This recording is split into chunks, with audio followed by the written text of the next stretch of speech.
Hello दोस्तों, नमस्कार। स्वागत है आप सबका अपने YouTube channel Gurukul success academy में। तो दोस्तों, आई होप कि आप लोग अच्छे होंगे और आपकी पढ़ाई भी अच्छे चल रही होगी। तो दोस्तों, आज आप लोगों के लिए लेकर आया हूं अपने प्यारे गुरुजी कुमार गौरव सर की फुल पत्ती वाली वर्षिकांक बुक। तो दोस्तों, इसमें दिए गए 1000 वन लाइनर क्वेश्चन को मैंने पहले ही एक ही वीडियो में कंप्लीट करा दिया है। अगर आप लोगों ने नहीं देखा है तो जाकर उस वीडियो को जरूर देखें। वीडियो शुरू करते हैं। मेजर ध्यानचंद खेल विश्वविद्यालय। मेजर ध्यानचंद खेल विश्वविद्यालय 2 जनवरी 2022 को प्रधानमंत्री नरेंद्र मोदी द्वारा मेरठ उत्तर प्रदेश में मेजर ध्यानचंद खेल विश्वविद्यालय की आधारशिला रखी गई है। 2 जनवरी 2022 को प्रधानमंत्री नरेंद्र मोदी द्वारा मेरठ उत्तर प्रदेश में मेजर ध्यानचंद खेल विश्वविद्यालय की आधारशिला रखी गई है। 29 अगस्त को मेजर ध्यानचंद जी के जन्म दिवस पर राष्ट्रीय खेल दिवस मनाया जाता है। 29 अगस्त को मेजर ध्यानचंद जी के जन्म दिवस पर राष्ट्रीय खेल दिवस मनाया जाता है।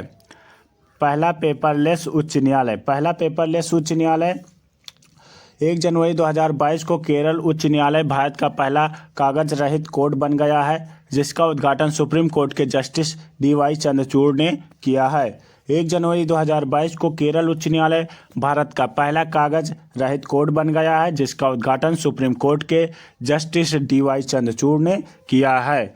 ई फाइलिंग और कागज रहित अदालतें न्याय के विकेंद्रीकरण की दिशा में एक महत्वपूर्ण कदम हैं। ई फाइलिंग और कागज रहित अदालतें न्याय के विकेंद्रीकरण की दिशा में एक महत्वपूर्ण कदम हैं। भारत में वर्तमान में 25 उच्च न्यायालय हैं। भारत में वर्तमान में 25 उच्च न्यायालय हैं। भारत का पहला LPG युक्त और धुआं मुक्त राज्य। भारत का पहला LPG युक्त और धुआं मुक्त राज्य। केंद्र सरकार की उज्ज्वला और प्रदेश सरकार की गृहिणी सुविधा योजना की बदौलत हिमाचल प्रदेश भारत का पहला LPG युक्त और धुआं मुक्त राज्य बन गया है। केंद्र सरकार की उज्ज्वला और प्रदेश सरकार की गृहिणी सुविधा योजना की बदौलत हिमाचल प्रदेश भारत का पहला LPG युक्त और धुआं मुक्त राज्य बन गया है। पहला रेबीज मुक्त राज्य गोवा। पहला रेबीज मुक्त राज्य गोवा। पहला हर घर जल प्रमाणित राज्य गोवा। पहला हर घर जल प्रमाणित राज्य Goa. Heartfulness international yoga academy. Heartfulness international yoga academy 3 जनवरी 2022 को केंद्रीय आयुष मंत्री सर्बानंद सोनोवाल ने हैदराबाद तेलंगाना में हार्टफुलनेस इंटरनेशनल योगा अकेडमी की आधारशिला रखी है। 3 जनवरी 2022 को केंद्रीय आयुष मंत्री सर्बानंद सोनोवाल ने हैदराबाद तेलंगाना में हार्टफुलनेस इंटरनेशनल योगा अकेडमी की आधारशिला रखी है। तिकोमाली तेल टैंक फॉर्म। तिकोमाली तेल टैंक फॉर्म श्रीलंका के मंत्रिमंडल ने 4 जनवरी 2022 को भारत के साथ तिकोमाली तेल टैंक फॉर्म को संयुक्त रूप से विकसित करने की मंजूरी प्रदान की है। श्रीलंका के मंत्रिमंडल ने 4 जनवरी 2022 को भारत के साथ तिकोमाली तेल टैंक फॉर्म को संयुक्त रूप से विकसित करने की मंजूरी प्रदान की है।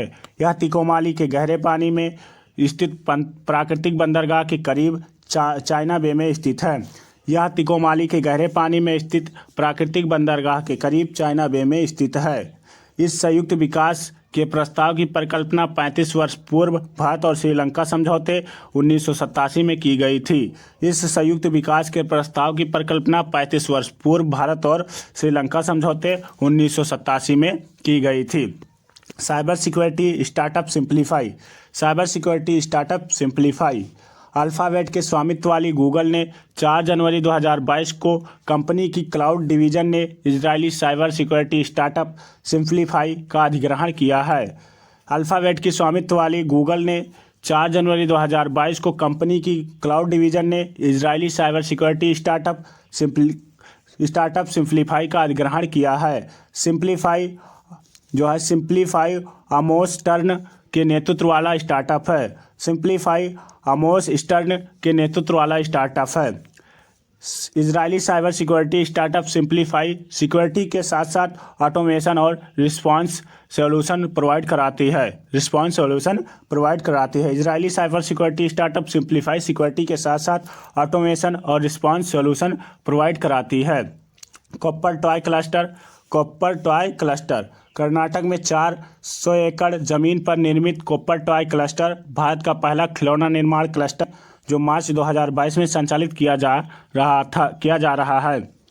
कर्नाटक में 400 एकड़ जमीन पर निर्मित कॉपर टॉय क्लस्टर भारत का पहला खिलौना निर्माण क्लस्टर है जो मार्च 2022 में संचालित किया जा रहा है। अंतर्राष्ट्रीय सौर गठबंधन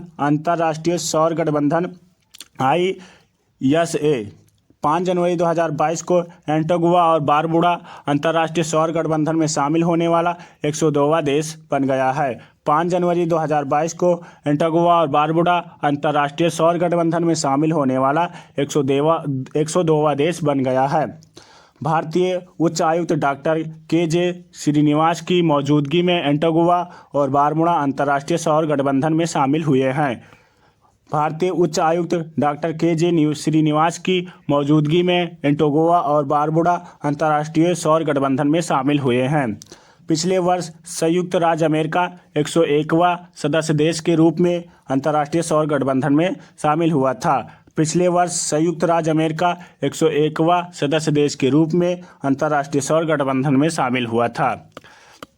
अंतर्राष्ट्रीय सौर गठबंधन एक भारतीय पहल है। अंतर्राष्ट्रीय सौर गठबंधन एक भारतीय पहल है जिसे भारत के प्रधानमंत्री और फ्रांस के राष्ट्रपति द्वारा 30 नवंबर 2015 को पेरिस, फ्रांस में COP21 में 121 सौर संसाधन समृद्ध राष्ट्रों के साथ शुरू किया गया था।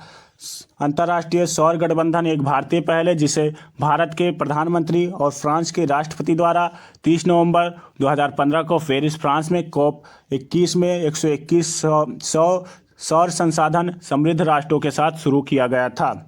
अंतर्राष्ट्रीय सौर गठबंधन संधि आधारित एक अंतर सरकारी गठबंधन है जिसका प्राथमिक कार्य वित्तीय पोषण और प्रौद्योगिकी की लागत को कम करके सौर विकास में उत्प्रेरित करना है।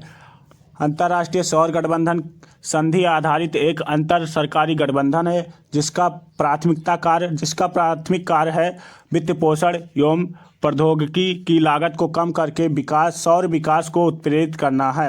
अंतर्राष्ट्रीय सौर गठबंधन one sun one world one grid को लागू करने हेतु नोडल एजेंसी है। अंतर्राष्ट्रीय सौर गठबंधन one sun one world one grid को लागू करने वाला नोडल एजेंसी है। इसका मुख्यालय कहाँ पर स्थित है? तो इसका मुख्यालय भारत में स्थित है तथा आंतरिक मुख्यालय गुरुग्राम में स्थापित किया जा रहा है। इसका ओपन रॉक संग्रहालय जो है कहाँ पर है? ओपन रॉक संग्रहालय केंद्रीय मंत्री जितेंद्र सिंह ने 6 जनवरी 2022 को हैदराबाद, तेलंगाना में भारत के पहले ओपन रॉक संग्रहालय का उद्घाटन किया है। केंद्रीय मंत्री जितेंद्र सिंह ने 6 जनवरी 2022 को हैदराबाद, तेलंगाना में भारत के पहले ओपन रॉक संग्रहालय का उद्घाटन किया है। भारत में हैदराबाद रियासत का विलय वर्ष 1948 में ऑपरेशन पोलो के द्वारा किया गया था। भारत में हैदराबाद रियासत का विलय वर्ष 1948 में ऑपरेशन पोलो के द्वारा किया गया था। हैदराबाद मूसी नदी के किनारे स्थित है। ब्लू बुक के बारे में जान लेते हैं। ब्लू बुक 5 जनवरी 2022 को प्रधानमंत्री नरेंद्र मोदी का काफिला पंजाब के हुसैनीवाला में राष्ट्रीय शहीद स्मारक के लगभग 30 किलोमीटर दूर एक फ्लाईओवर पर 15 से 20 मिनट के लिए कुछ प्रदर्शनकारियों के कारण ठहराया गया जो कि प्रधानमंत्री की सुरक्षा में एक बड़ी चूक बताई जा गई है। 5 जनवरी 2022 को प्रधानमंत्री नरेंद्र मोदी का काफिला पंजाब के हुसैनीवाला में राष्ट्रीय शहीद स्मारक से लगभग 30 किलोमीटर दूर एक फ्लाईओवर पर 15 से 20 मिनट के लिए कुछ प्रदर्शनकारियों के कारण ठहराया गया जो कि प्रधानमंत्री की सुरक्षा में एक बड़ी चूक बताई गई है। प्रदर्शनकारियों को लेकर खुफिया इनपुट मिलने के बावजूद पंजाब पुलिस ने ब्लू बुक नियमों का पालन नहीं किया। प्रदर्शनकारियों को लेकर खुफिया इनपुट मिलने के बावजूद पंजाब पुलिस ने ब्लू बुक नियमों का पालन नहीं किया। ब्लू बुक क्या है? तो ब्लू बुक एक तरह से गाइडलाइन का समूह है जिसमें किसी भी वीवीआईपी की सुरक्षा को लेकर फॉलो किए जाने वाले नियमों की जानकारी लिखी होती है। कि ब्लू बुक एक तरह से गाइडलाइन का समूह है जिसमें किसी भी वीवीआईपी की सुरक्षा को लेकर फॉलो किए जाने वाले नियमों की जानकारी लिखी होती है। हालांकि प्रधानमंत्री की सुरक्षा की जिम्मेदारी एसपीजी की होती है, एसपीजी के पास होती है और एसपीजी की ब्लू बुक के हिसाब से ही पीएम सिक्योरिटी का ख्याल रखा जाता है। हालांकि प्रधानमंत्री की सुरक्षा की जिम्मेदारी एसपीजी के पास है और एसपीजी की ब्लू बुक के हिसाब से पीएम सिक्योरिटी का ख्याल रखा जाता है।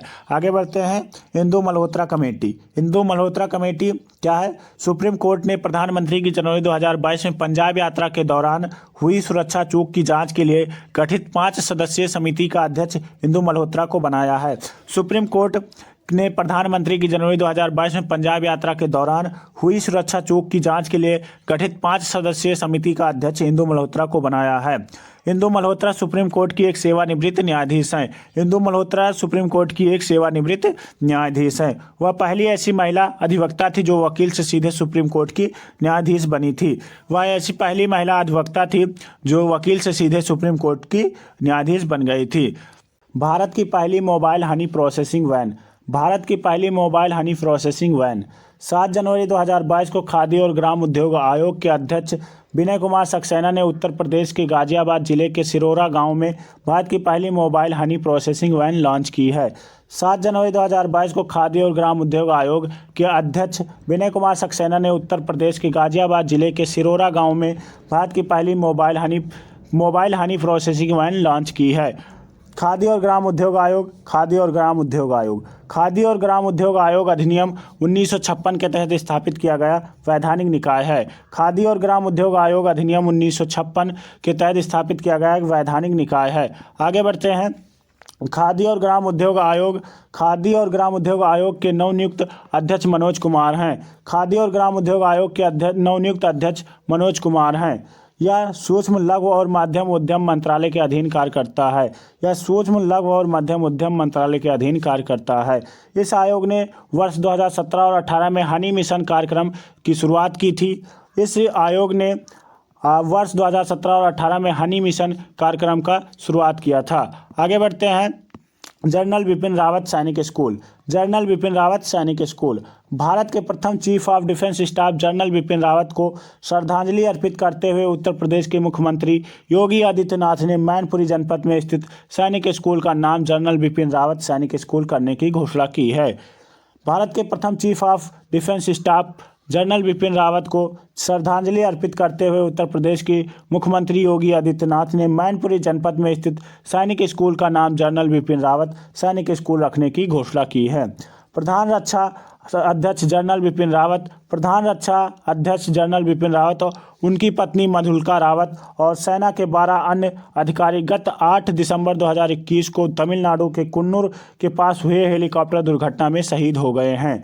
प्रधान रक्षा अध्यक्ष जनरल बिपिन रावत, उनकी पत्नी मधुलिका रावत और सेना के 12 अन्य अधिकारी गत 8 दिसंबर 2021 को तमिलनाडु के कुन्नूर के पास हुए हेलीकॉप्टर दुर्घटना में शहीद हो गए थे। आगे बढ़ते हैं। हाल ही में जनरल बिपिन रावत को पद्म विभूषण 2022 से सम्मानित किया गया है।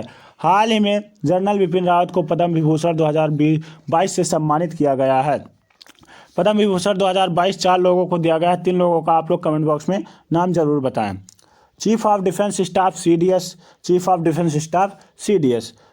रक्षा मंत्रालय ने नए चीफ ऑफ डिफेंस स्टाफ के लिए सेवानिवृत्त एवं सेवारत दोनों अधिकारियों की नियुक्ति संबंधित 3 रक्षा बलों के नियमों में संशोधन हेतु 7 जून 2022 को एक गैजेट अधिसूचना जारी की थी। रक्षा मंत्रालय ने नई chief of defence staff CDS के लिए सेवानिवृत्त एवं सेवारत दोनों अधिकारियों की नियुक्ति संबंधित 3 रक्षा बलों के नियमों में संशोधन हेतु 7 जून 2022 को एक गैजेट अधिसूचना जारी की है।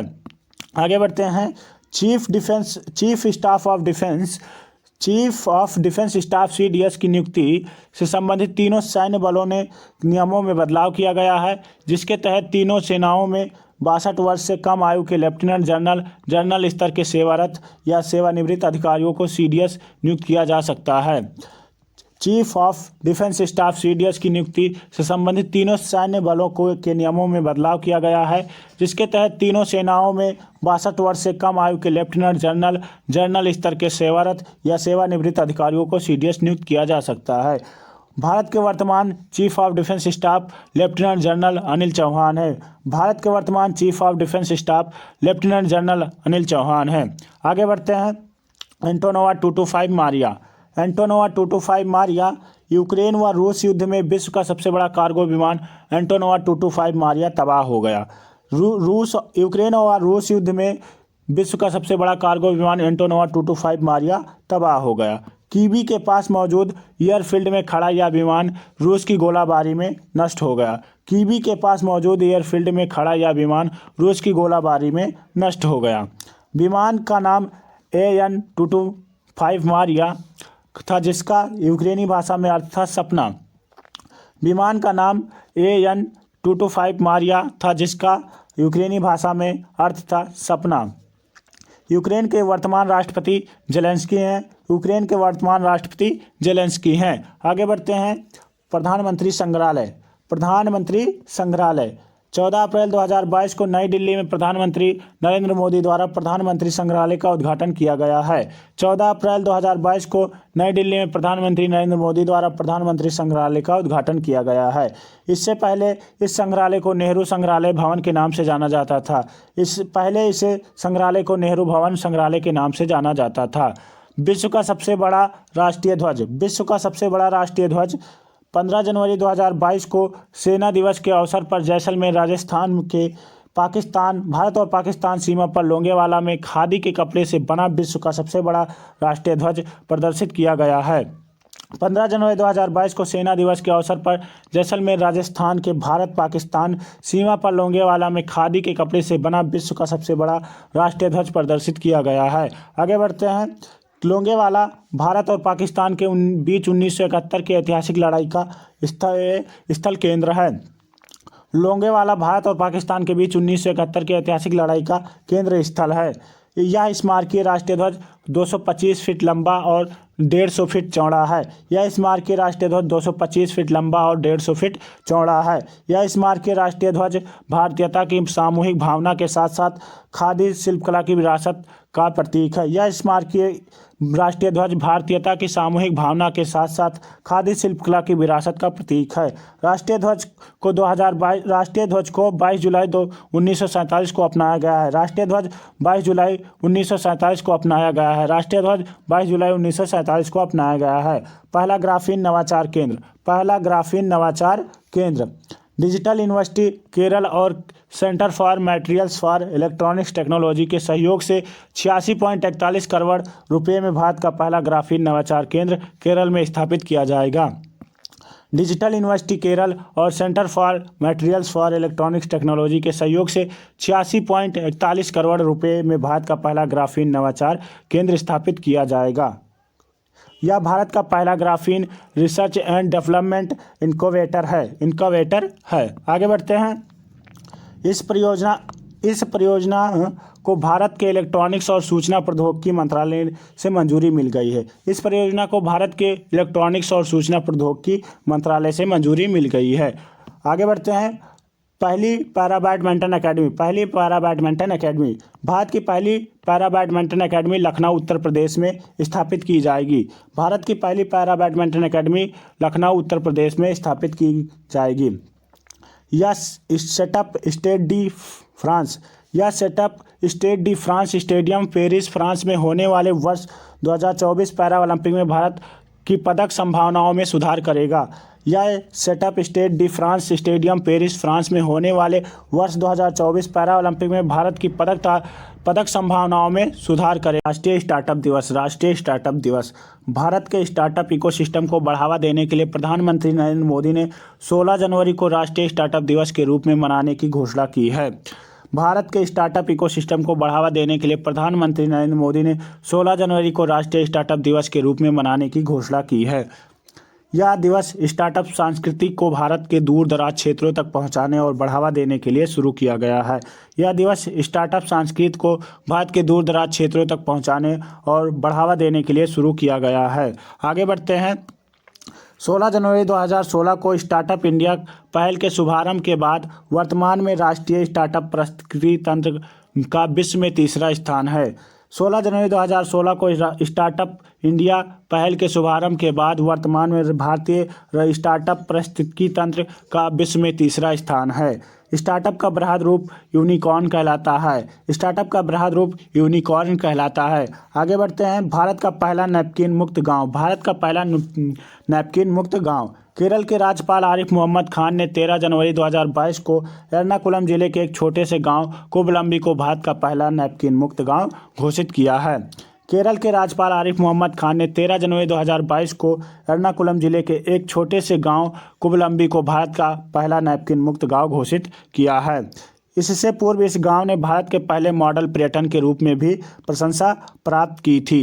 इससे पहले इस गांव ने भारत के पहले मॉडल पर्यटन के रूप में भी प्रशंसा प्राप्त की। इंडिया एयर इंडिया 27 जनवरी 2022 को केंद्र सरकार ने एयर इंडिया को टाटा सन्स को सौंप दिया है।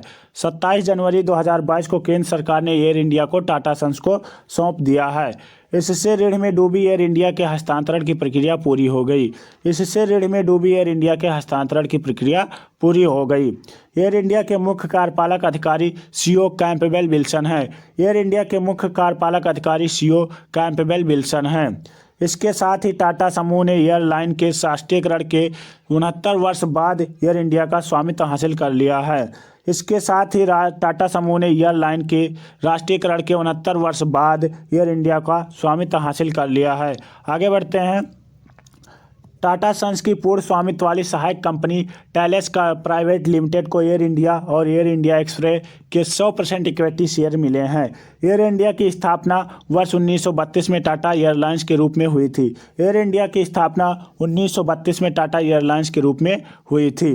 वर्ष 1946 में द्वितीय विश्व युद्ध के बाद टाटा एयरलाइंस को एक सार्वजनिक कंपनी में बदल दिया गया और नाम बदलकर एयर इंडिया लिमिटेड कर दिया गया। वर्ष 1946 में द्वितीय विश्व युद्ध के बाद टाटा एयरलाइंस को एक सार्वजनिक कंपनी में बदल दिया गया और नाम बदलकर एयर इंडिया लिमिटेड कर दिया गया। आगे बढ़ते हैं। आगे देखते हैं और क्या है। राष्ट्रीय युवा संसद महोत्सव 2022। राष्ट्रीय युवा संसद महोत्सव 2022 10 से 11 मार्च 2022 को संसद के सेंट्रल हॉल नई दिल्ली में राष्ट्रीय युवा संसद महोत्सव का तीसरा संस्करण आयोजित किया गया है।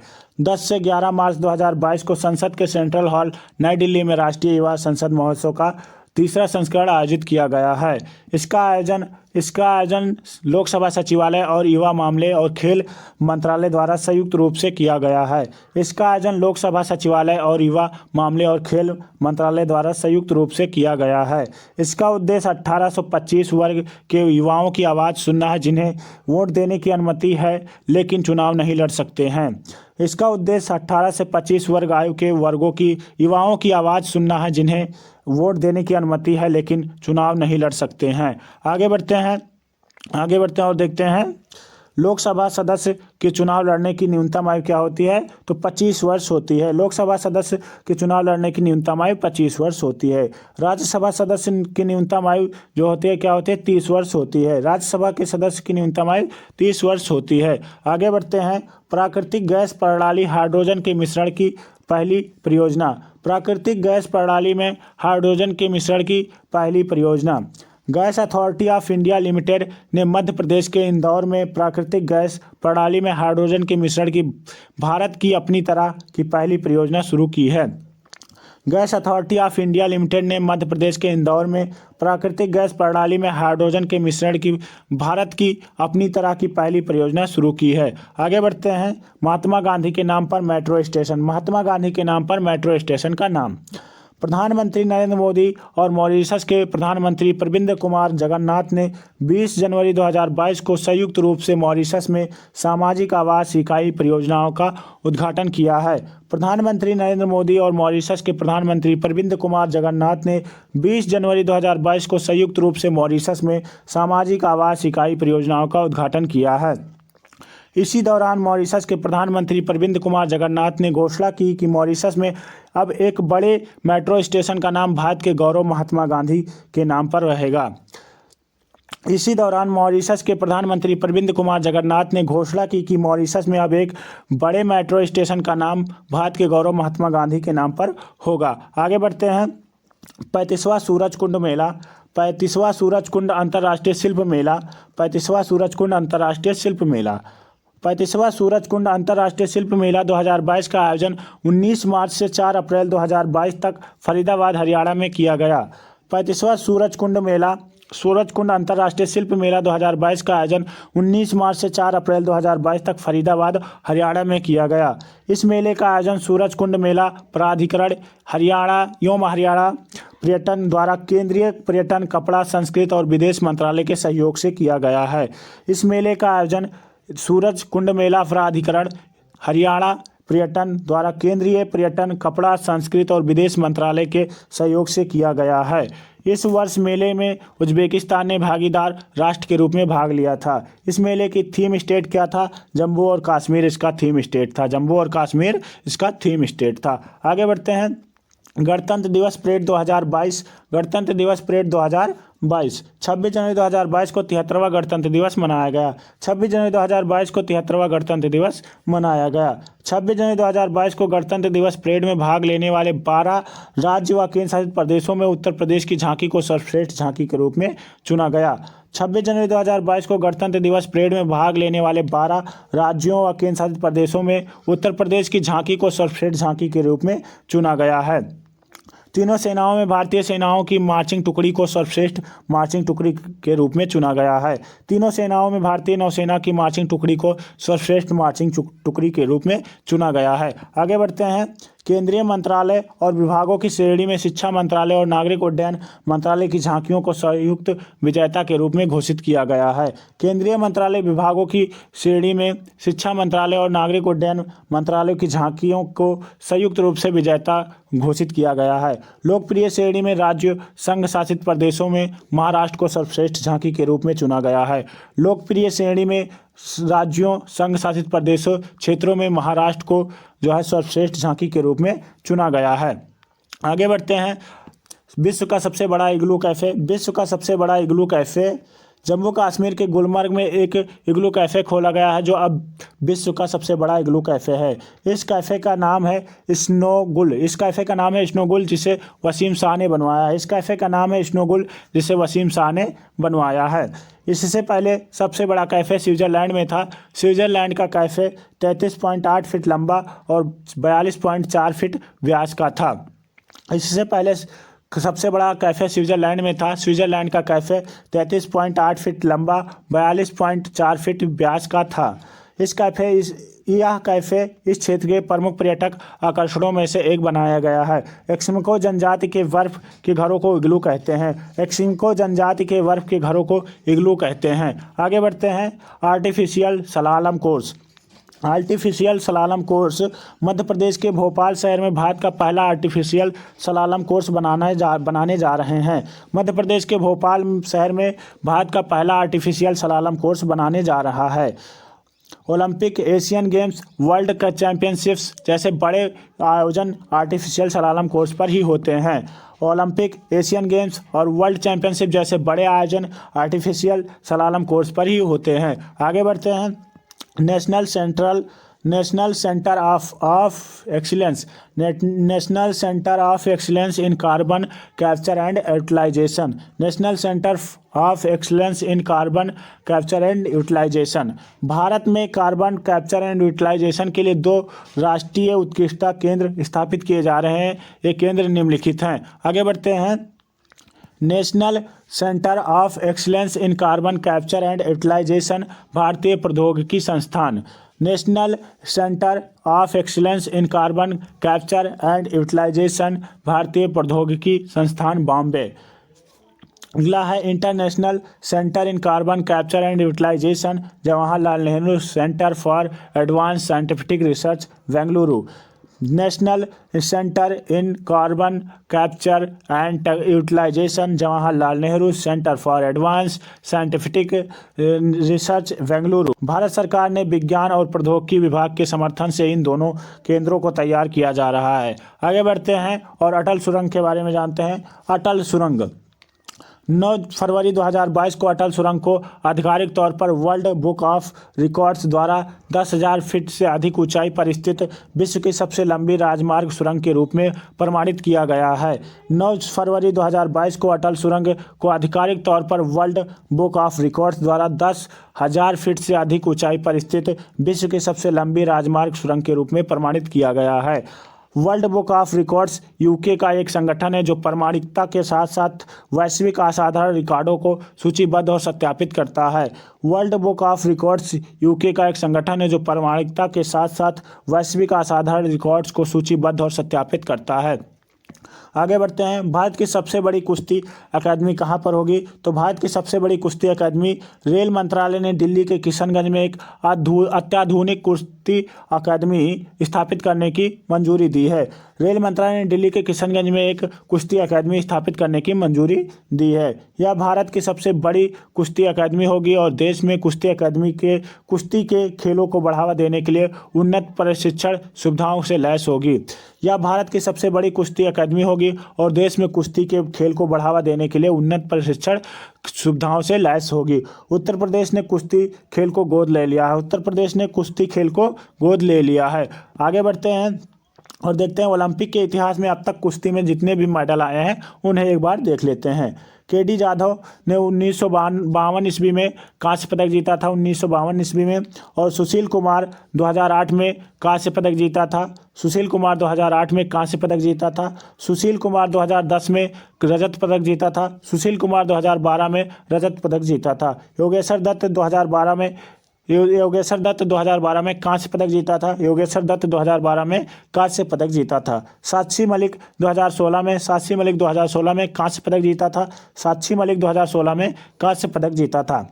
रवि दहिया 2020 में रजत पदक जीता है। रवि दहिया 2020 में रजत पदक जीता है। और बजरंग पूनिया 2020 में कांस्य पदक जीता है। बजरंग पूनिया 2020 में कांस्य पदक जीता है। आगे बढ़ते हैं और देखते हैं डॉर्कथन 2022। डॉर्कथन 2022 15 फरवरी 2022 को नारकोटिक्स कंट्रोल ब्यूरो ने साइबर विशेषज्ञों के लिए डार्क वेब में गुमनाम बाजारों की पहचान को उजागर करने के लिए प्रभावी समाधान खोजने हेतु डॉर्कथन 2022 का आयोजन किया है। 15 फरवरी 2022 को नारकोटिक्स कंट्रोल ब्यूरो एनसीबी ने साइबर विशेषज्ञों के लिए डार्क वेब में गुमनाम बाजारों की पहचान को उजागर करने के लिए प्रभावी समाधान खोजने हेतु डॉर्कथन 2022 का आयोजन किया है। वाटर टैक्सी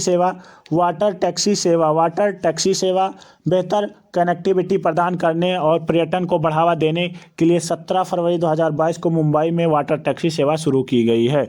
बेहतर कनेक्टिविटी प्रदान करने और पर्यटन को बढ़ावा देने के लिए 17 फरवरी 2022 को मुंबई में वाटर टैक्सी सेवा शुरू की गई है। वाटर टैक्सी सेवा पहली बार जुड़वा शहर मुंबई और नवी मुंबई को जोड़ेगी। वाटर टैक्सी सेवा पहली बार जुड़वा शहर मुंबई और नवी मुंबई को जोड़ेगी। सागरमाला कार्यक्रम के तहत वित्त पोषित इस परियोजना की कुल लागत 8.37 करोड़ रुपए है। सागरमाला कार्यक्रम के तहत वित्त पोषित इस परियोजना की कुल लागत 8.37 करोड़ रुपए है। आगे बढ़ते हैं। एशिया का सबसे बड़ा बायो सीएनजी संयंत्र। प्रधानमंत्री नरेंद्र मोदी ने भारत के सबसे स्वच्छ शहर इंदौर मध्य प्रदेश में 19 फरवरी 2022 को एशिया के सबसे बड़े बायो सीएनजी संयंत्र का उद्घाटन किया है। प्रधानमंत्री नरेंद्र मोदी ने भारत के सबसे स्वच्छ शहर इंदौर मध्य प्रदेश में 19 फरवरी 2022 को एशिया के सबसे बड़े बायो सीएनजी संयंत्र का उद्घाटन किया है। विक्रम साराभाई चिल्ड्रेन इनोवेशन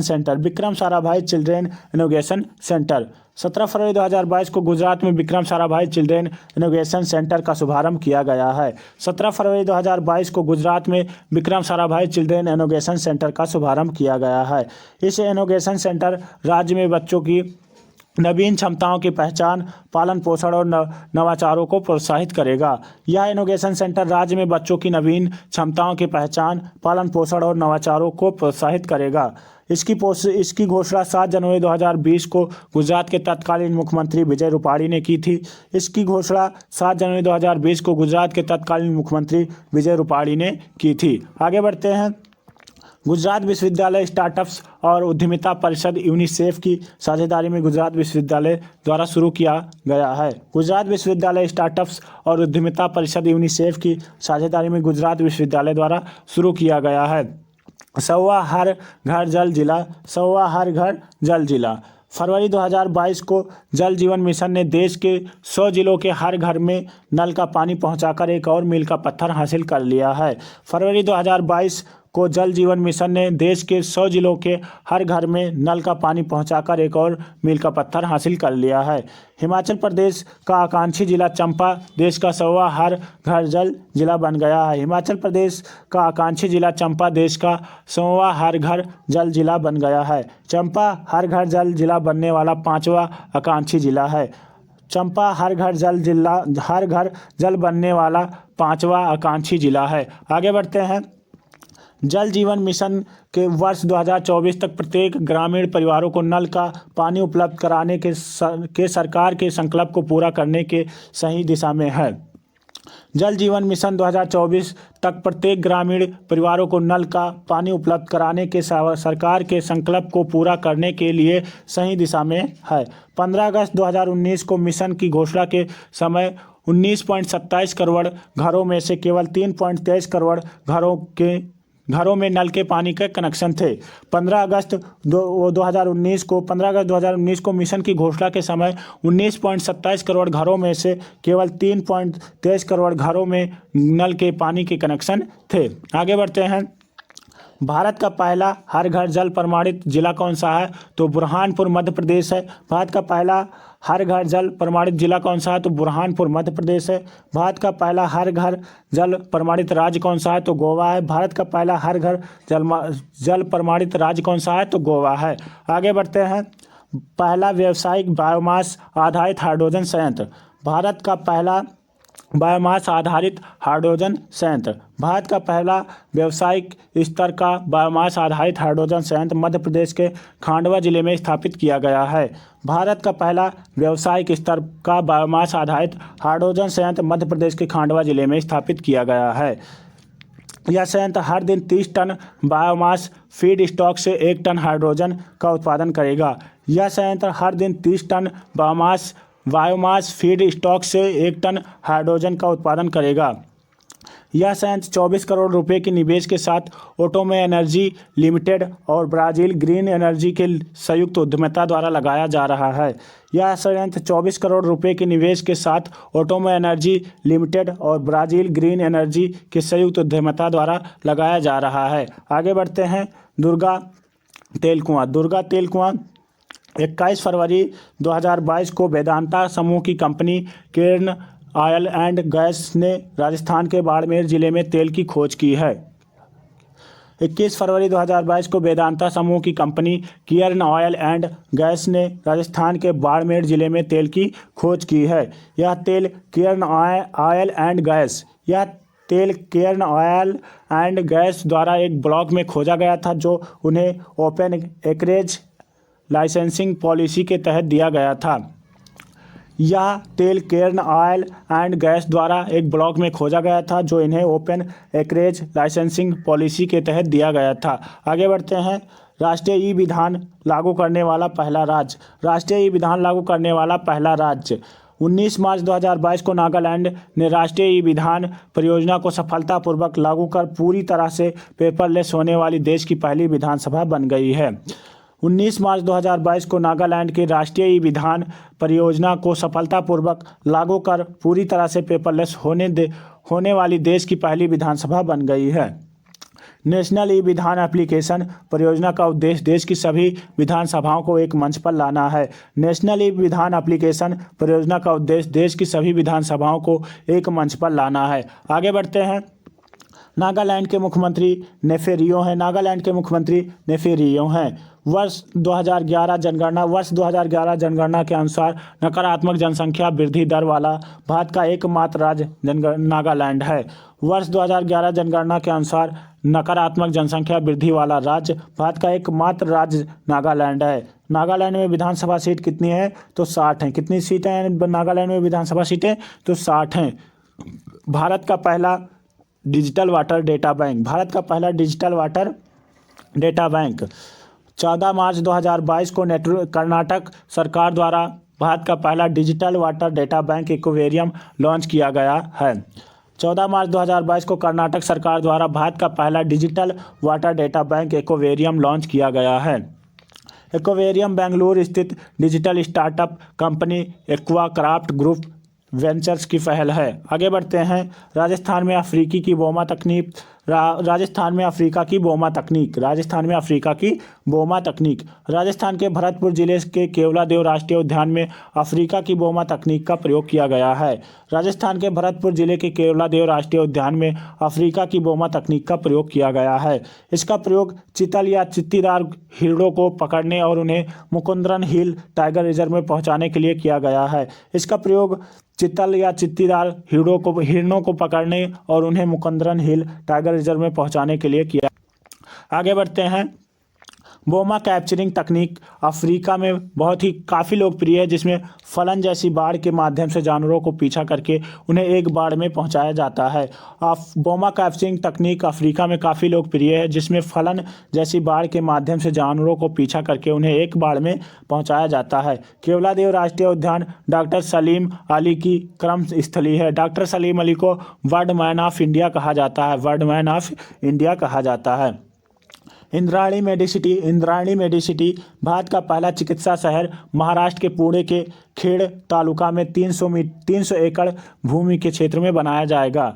भारत का पहला चिकित्सा शहर जो है महाराष्ट्र के पुणे के खेड़ तालुका में 300 एकड़ भूमि के क्षेत्र में बनाया जाएगा। इसका नाम इंद्रायणी मेडिसिटी होगा। महाराष्ट्र सरकार की यह परियोजना 10,000 करोड़ से अधिक निवेश को आकर्षित करेगी। महाराष्ट्र सरकार की यह परियोजना 10,000 करोड़ से अधिक निवेश को आकर्षित करेगी। आगे बढ़ते हैं। यह चिकित्सा शहर न केवल चिकित्सा शिक्षा और अनुसंधान सुविधाओं प्रदान करेगा, बल्कि एक छत के नीचे सभी प्रकार के विशेष उपचार भी प्रदान करेगा। यह चिकित्सा शहर न केवल चिकित्सा शिक्षा और अनुसंधान सुविधाएं प्रदान करेगा, बल्कि एक छत के नीचे सभी प्रकार के विशेष उपचार भी प्रदान करेगा। विंग्स इंडिया 2022 24 मार्च से 27 मार्च 2022 तक नागरिक उड्डयन मंत्रालय, भारतीय विमानपत्तन प्राधिकरण तथा भारतीय वाणिज्य एवं उद्योग महासंघ फिक्की द्वारा संयुक्त रूप से बेगमपेट एयरपोर्ट हैदराबाद में विंग्स इंडिया 2022 का आयोजन किया गया है। 24 मार्च से 27 मार्च 2022 तक नागरिक उड्डयन मंत्रालय, भारतीय विमानपत्तन प्राधिकरण तथा भारतीय वाणिज्य एवं उद्योग महासंघ द्वारा संयुक्त रूप से बेगमपेट एयरपोर्ट हैदराबाद में विंग्स इंडिया 2022 का आयोजन किया गया है। आगे बढ़ते हैं।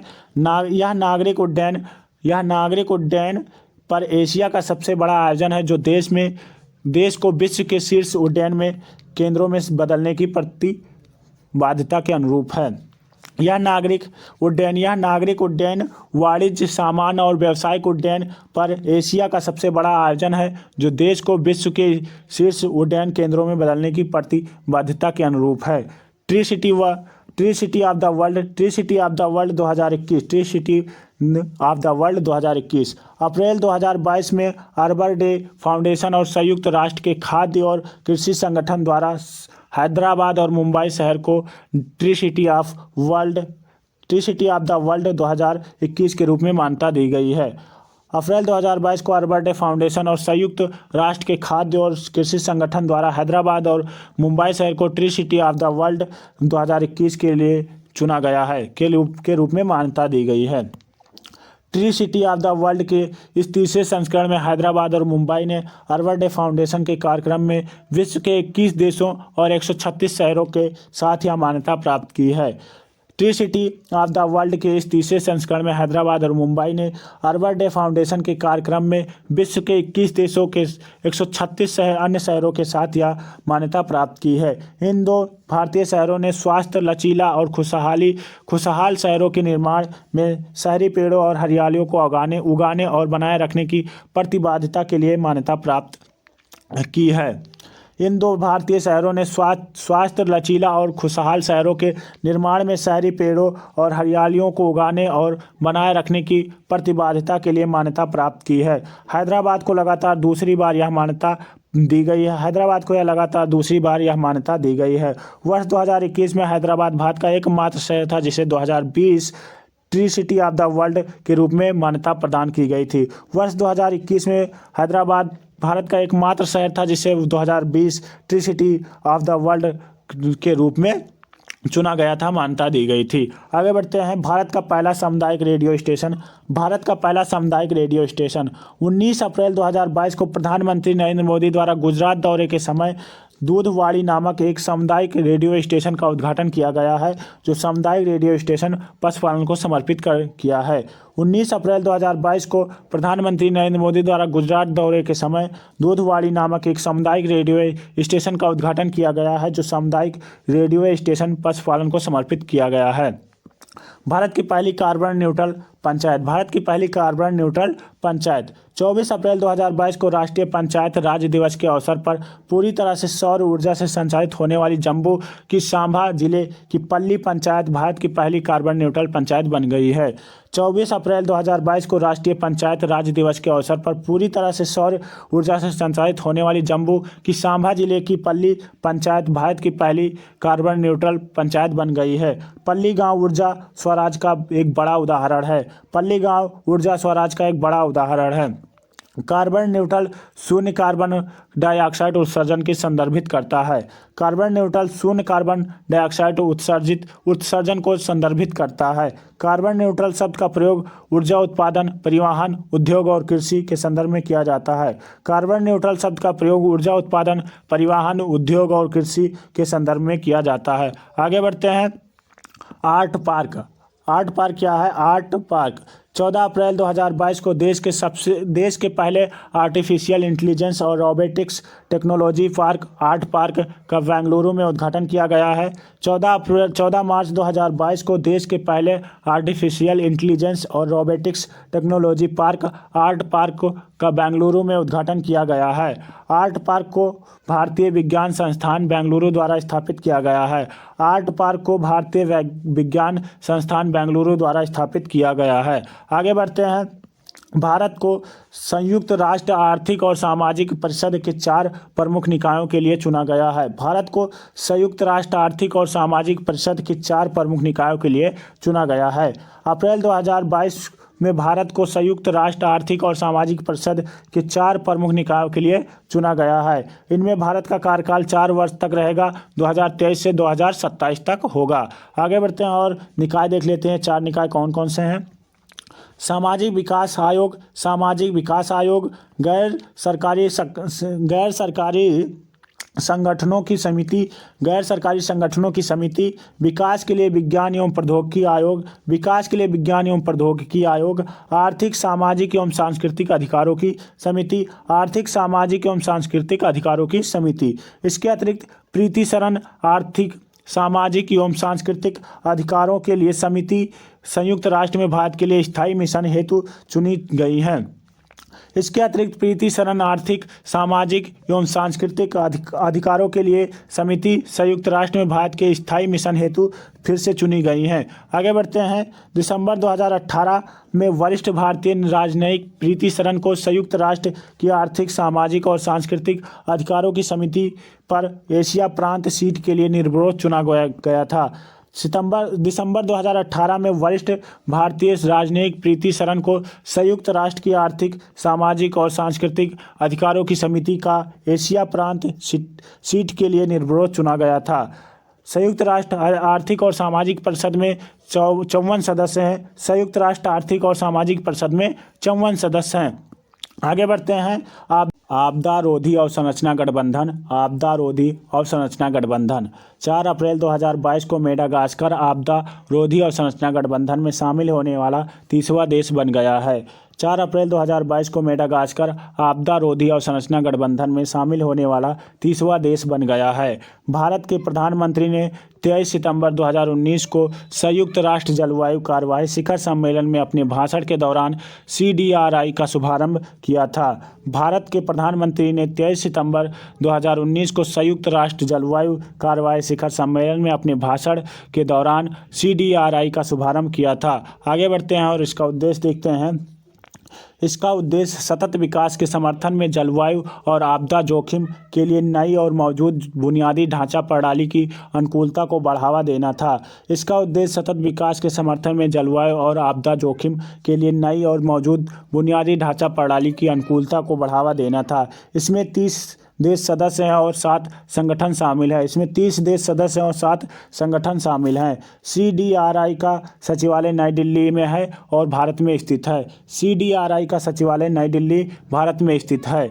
जुलाई 2022 केंद्रीय मंत्रिमंडल ने आपदा रोधी बुनियादी ढांचे के लिए गठबंधन को अंतर्राष्ट्रीय संगठन के रूप में श्रेणीबद्ध करने की मंजूरी दी है। जुलाई 2022 को केंद्रीय मंत्रिमंडल ने आपदा रोधी बुनियादी ढांचे के लिए गठबंधन को अंतर्राष्ट्रीय संगठन के रूप में श्रेणीबद्ध करने की मंजूरी दी है। आगे बढ़ते हैं। इसे 2019 में न्यूयॉर्क में संयुक्त राष्ट्र जलवायु कार्यवाही शिखर सम्मेलन में लॉन्च किया गया था। इसे 2019 में न्यूयॉर्क में संयुक्त राष्ट्र जलवायु कार्यवाही शिखर सम्मेलन में लॉन्च किया गया था। यह अंतर्राष्ट्रीय सौर गठबंधन के बाद भारत सरकार की दूसरी एवं प्रमुख वैश्विक पहल है। यह अंतर्राष्ट्रीय सौर गठबंधन के बाद भारत सरकार की दूसरी एवं प्रमुख वैश्विक पहल है। इसकी स्थापना के बाद से 31 देश, 6 अंतर्राष्ट्रीय संगठन और 2 निजी क्षेत्र के संगठन क्षेत्र के रूप में CDRI में शामिल हुए हैं। आगे बढ़ते हैं। रेडियो अक्ष। दृष्टिबाधित लोगों के लिए भारत का पहला रेडियो चैनल नागपुर में लॉन्च किया गया है। दृष्टिबाधित लोगों के लिए भारत का पहला रेडियो चैनल नागपुर में लॉन्च किया गया है। इसका नाम रेडियो अक्ष रखा गया है। ब्लाइंड रिलीफ्स एसोसिएशन नागपुर और समदृष्टि क्षमता विकास एवं अनुसंधान मंडल द्वारा लॉन्च यह चैनल नागपुर में विभिन्न इंटरनेट रेडियो प्लेटफॉर्म पर मुफ्त में उपलब्ध होगा। आगे बढ़ते हैं। WHO global centre of traditional medicine. WHO global centre for traditional medicine 19 अप्रैल 2022 को प्रधानमंत्री नरेंद्र मोदी ने गुजरात के जामनगर में WHO global centre for traditional medicine का उद्घाटन किया है। 19 अप्रैल 2022 को प्रधानमंत्री नरेंद्र मोदी ने गुजरात के जामनगर में WHO global centre for traditional medicine का उद्घाटन किया है। इसे आयुष मंत्रालय के तहत स्थापित किया जाएगा और यह विश्व में पारंपरिक चिकित्सा के लिए पहला व एकमात्र वैश्विक आउटपोस्ट केंद्र होगा। इसे आयुष मंत्रालय के तहत स्थापित किया जाएगा और यह विश्व में पारंपरिक चिकित्सा के लिए पहला व एकमात्र वैश्विक आउटपोस्ट केंद्र होगा। आगे बढ़ते हैं। WHO का जो है WHO 7 अप्रैल इसकी स्थापना 7 अप्रैल 1948 का हुई थी और इसका मुख्यालय जेनेवा स्विट्जरलैंड में है। WHO का। आगे बढ़ते हैं। विश्व की सबसे ऊंची सुरंग सीमा सड़क संगठन BRO द्वारा 16,580 फीट की ऊंचाई पर मौजूद सुंकला दर्रा पर विश्व की सबसे ऊंची सुरंग का निर्माण किया जाएगा। सीमा सड़क संगठन BRO द्वारा 16,500 फीट की ऊंचाई पर मौजूद सिंकुला दर्रा पर विश्व की सबसे ऊंची सुरंग का निर्माण किया जाएगा। सिंकुला सुरंग की लंबाई 4.25 किलोमीटर होगी, जो हिमाचल प्रदेश में को लद्दाख की जास्कर घाटी से जोड़ेगी। सिंकुला सुरंग की लंबाई 4.25 मीटर होगी, जो हिमाचल प्रदेश को लद्दाख की जास्कर श्रेणी से जोड़ेगी। आगे बढ़ते हैं। सिख गुरु तेग बहादुर का 400वां प्रकाश वर्ष समारोह। सिख गुरु तेग बहादुर का 400वां प्रकाश वर्ष समारोह जो है 21 अप्रैल 2022 को प्रधानमंत्री नरेंद्र मोदी ने 9वें सिख गुरु तेग बहादुर के 400वें प्रकाश वर्ष समारोह के अवसर पर लाल किले से राष्ट्र को संबोधित किया है। 21 अप्रैल 2022 को प्रधानमंत्री नरेंद्र मोदी ने 9वें सिख गुरु तेग बहादुर के 400 प्रकाश वर्ष पर्व समारोह के अवसर पर लाल किले से राष्ट्र को संबोधित किया है। इसके साथ वह आज़ाद भारत के इकलौते ऐसे प्रधानमंत्री बन गए हैं जिन्होंने सूर्यास्त के बाद लाल किले से राष्ट्र को संबोधित किया है। इसके साथ वह आज़ाद भारत के इकलौते ऐसे प्रधानमंत्री बन गए हैं जिन्होंने सूर्यास्त के बाद लाल किले से राष्ट्र को संबोधित किया है। आगे बढ़ते हैं। इस किले से मुगल शासक औरंगजेब ने 1675 ईस्वी में गुरु तेग बहादुर को फांसी देने का आदेश जारी किया था और इसी वजह से इससे लाल किले को गुरु तेग बहादुर की 400वीं जयंती के आयोजन स्थल के रूप में चुना गया है। इस दौरान इन्होंने डाक टिकट और 400 रुपये का सिक्का जारी किया है। आगे बढ़ भारत का पहला flow chemistry technology hub. Bharat का पहला flow chemistry technology hub Bharat का पहला flow chemistry technology hub Hyderabad में doctor Reddy ji institute of life science में स्थापित किया गया है। भारत का पहला flow chemistry technology hub Hyderabad में doctor Reddy ji institute of technology science में स्थापित किया गया है। आगे बढ़ते हैं। जम्मू कश्मीर के लिए परसिमन। जम्मू कश्मीर के लिए परसिमन 5 मई 2022 को सर्वोच्च न्यायालय की सेवानिवृत्त न्यायमूर्ति रंजना प्रकाश देसाई की अध्यक्षता में परसिमन आयोग ने केंद्र शासित प्रदेश जम्मू कश्मीर के लिए परसिमन आदेश को अंतिम रूप दे दिया है। 5 मई 2022 को सर्वोच्च न्यायालय की सेवानिवृत्त न्यायमूर्ति रंजना प्रकाश देसाई की अध्यक्षता में परसिमन आयोग ने केंद्र शासित प्रदेश जम्मू कश्मीर के लिए परसिमन आदेश को अंतिम रूप दे दिया है। इस आयोग के पदेन सदस्य सुशील चंद्रा पूर्व मुख्य चुनाव आयुक्त और के शर्मा राज्य चुनाव आयुक्त। इस आयोग के पदेन सदस्य सुनील चंद्रा पूर्व मुख्य चुनाव आयुक्त और के शर्मा राज्य चुनाव आयुक्त क्षेत्र के 90 विधानसभा क्षेत्रों में 43 जम्मू के लिए और 47 जो है कश्मीर क्षेत्र के लिए होंगे। 90 क्षेत्र विधानसभा चुने हैं जम्मू कश्मीर के लिए, जिसमें से 43 जम्मू के लिए और 47 कश्मीर के लिए चुने हैं। आगे बढ़ते हैं। 9 विधानसभा क्षेत्र को अनुसूचित जनजातियों के लिए आरक्षित किया गया है और इसमें से 6 जम्मू के क्षेत्र के लिए और 3 कश्मीर घाटी में किए जाएंगे। 9 विधानसभा क्षेत्रों को अनुसूचित जनजाति के लिए आरक्षित किया गया है, इसमें 6 जम्मू क्षेत्र में और 3 कश्मीर घाटी में। 31 अक्टूबर 2019 को जम्मू कश्मीर राज्य से 2 केंद्र शासित प्रदेश बनाए गए, एक जम्मू कश्मीर और एक लद्दाख। वो 31 अक्टूबर 2019 को जम्मू कश्मीर राज्य से 2 केंद्र शासित प्रदेश बनाए गए, एक जम्मू कश्मीर और एक लद्दाख। कल्हड़ की रजत तंगड़ी ग्रंथ में जम्मू कश्मीर के इतिहास का वर्णन किया गया है। आगे बढ़ते हैं। भारत की पहली 100% डिजिटल बस सेवा। भारत की पहली 100% डिजिटल बस सेवा अप्रैल 2022 में महाराष्ट्र के तत्कालीन राज्य पर्यावरण मंत्री आदित्य ठाकरे ने मुंबई में डिजिटल बस का उद्घाटन किया, जो गेटवे ऑफ इंडिया से चर्च गेट तक रूट पर चलेगी। अप्रैल 2022 को महाराष्ट्र के तत्कालीन राज्य पर्यावरण मंत्री आदित्य ठाकरे ने मुंबई में डिजिटल बस का उद्घाटन किया, जो गेट ऑफ इंडिया से चर्च गेट के रूट पर चलेगी। इसे एक अनूठी टाइप इन टाइप आउट सुविधा के साथ लॉन्च किया गया है। इसे एक अनूठी टाइप इन टाइप सुविधा के रूप में लॉन्च किया गया है।